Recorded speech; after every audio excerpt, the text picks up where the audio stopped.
Bonjour les yogis! Alors, bienvenue à cette capsule d'Ok Yoga Québec sur les postures bonbons.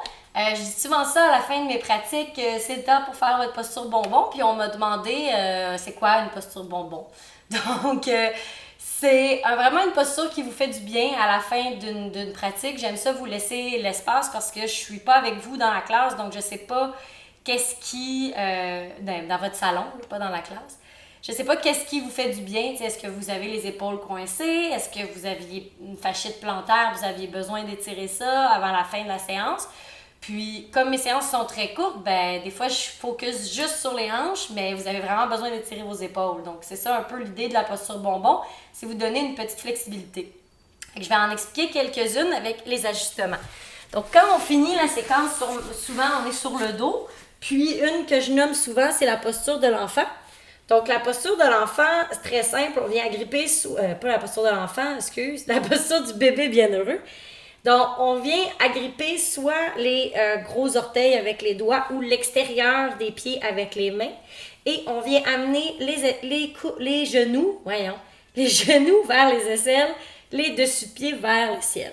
Donc, les jambes sont bien à 90 degrés. On étire les hanches puis on plaque complètement la colonne vertébrale dans le sol. Donc, là, vraiment du sacrum jusqu'au-dessus de la tête, la colonne est bien longue, plaquée dans le sol, mais on étire les hanches avec le bébé bienheureux. On peut basculer de gauche à droite dans le bébé, faire un petit massage au bas du dos. On peut étirer une jambe à la fois, peut-être étirer les deux en même temps aussi pour l'essayer. Donc ça, bébé bienheureux, superbe posture bonbon. Une autre, ça serait, je pense que c'est Apanasana, le nom en sanskrit. C'est d'amener les deux genoux vers la poitrine, entrelacer les mains pour peut-être agripper les coudes ou entrelacer pour agripper les poignets selon votre flexibilité. Puis de vraiment venir écraser les deux genoux, les deux cuisses vers soi pour vraiment compresser les psoas. Donc même chose ici, hein. Le tronc est bien long, la colonne est presque toute plaquée dans le sol. Puis même si, vous voyez, je soulève mon bas du dos, mon sacrum, ben j'essaie consciemment de le baisser dans la posture. Donc, c'est pas juste de ramener les genoux vers la poitrine. Je pousse activement mes fessiers pour ramener le bas du dos dans le sol et j'amène mes genoux vers moi. On peut aussi faire Apanasana à une jambe, donc le genou droit vers la poitrine. Même chose à gauche. L'important, c'est de toujours contrebalancer, toujours faire chaque côté. Excellent. Une autre posture qui peut être une posture bonbon, c'est la charrue. Donc, la charrue, c'est pas, ça sonne drôle, mais c'est une excellente posture pour étirer la colonne vertébrale. Je plaque mes deux mains dans le sol. On peut agripper aussi le tapis pour s'aider un peu. J'envoie mes jambes derrière ma tête. Et si je me rends, je viens déposer mes orteils au sol, j'allonge le derrière de mes jambes. C'est sûr que ça fait une petite voix de canard, un peu awkward, mais c'est excellent pour l'étirement de la colonne vertébrale, le nuque est bien longue. Si c'est confortable ici, je peux plier les jambes et venir placer les mains sur les mollets pour vraiment venir faire une petite boule serrée, serrée, serrée, serrée. Je reviens doucement au sol.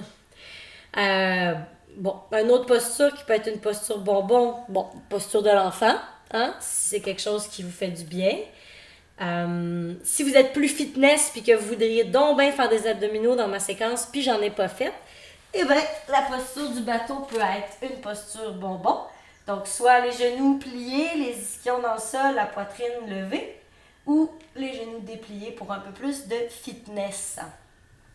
Posture du bateau. Puis là, rendu là, on peut faire toutes sortes de choses, là. Ramer le bateau, amener la main loin derrière, la ramener.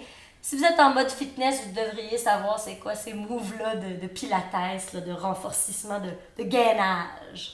Fait que ça pourrait être une posture bonbon. Autre posture bonbon en fin de pratique qui est intéressante à faire, c'est des inversions. Parce que les inversions, c'est super bon pour la circulation, super bon pour le cardio. Pas dans le sens que ça vous fait courir, mais dans le sens que ça amène du nouveau sang facilement au cœur. Donc, normalement, notre cœur doit pomper pour amener du sang jusqu'aux pieds. Là, c'est le contraire. Les pieds sont au-dessus du cœur, donc travaillent moins. Une inversion qui est accessible à tous, c'est la chandelle sur les épaules. Donc, je soulève mes hanches et mes pieds vers le ciel. Je vais mettre mes mains dans le bas de mon dos. Je viens encore une fois un peu coincer la nuque, mais on allonge le cou dans le sol. On serre les fesses pour amener vraiment les hanches, les genoux, les pieds au-dessus des épaules. Là, c'est ça qui est un peu le challenge. Ça se combine très bien avec la charrue d'ailleurs. Vous pouvez faire la posture sur les épaules, puis ensuite aller dans la charrue, vers l'arrière. Une autre inversion qui est très facile, c'est d'aller dans la posture au mur avec les jambes au mur, couché au sol. Je l'ai démontré dans une autre pratique. Aussi, l'inversion que moi j'adore tout particulièrement parce que c'est plus facile que la chandelle sur les mains, la chandelle sur la tête. Donc la chandelle sur la tête, ça demande, oui, de la force au niveau des abdominaux, puis au niveau aussi des coudes, mais ça demande surtout juste de la confiance puis de l'essayer. Moi, je dis que c'est les petits singes qui aiment ça, essayer la posture sur la tête. Donc, vous pouvez l'essayer pour la première fois à côté sur un mur. J'ai tout détaillé ça dans une autre vidéo sur comment faire Shirsasana, la posture sur la tête. Mais je peux vous la démontrer vite. Donc, coupole avec les mains. Je mets ça sur l'arrière de ma tête, le dessus de ma tête au sol. Mes coudes sont en dessous de mes épaules. Je marche vers un dauphin. Je plie les genoux et je soulève les deux pieds vers le ciel. Je fais mon alignement, mon ajustement. Encore une fois, les hanches au-dessus des épaules, au-dessus des coudes. Je pousse dans mes coudes pour ne pas avoir trop de poids dans le cou, dans la tête. Et je redescends de la façon la plus douce et confortable. Excellent. Alors, c'est pas mal ça pour les postures bonbons. J'essaie de penser vite à d'autres. Je pense que ça fait le tour, en tout cas, de ce que j'ai en tête en ce moment. N'hésitez surtout pas à m'écrire en commentaire s'il y en a d'autres que vous voulez que j'explique, que je démontre. C'est à ça que ça sert les petites capsules bonus du vendredi. Hein, c'est d'approfondir la pratique, d'aller un peu plus loin que de juste faire les séquences puis être comme « OK, qu'est-ce qu'elle vient de dire là? Qu'est-ce qu'elle fait là? » Donc vraiment, prenez le temps de m'écrire en commentaire qu'est-ce que vous voudriez que j'explique les vendredis.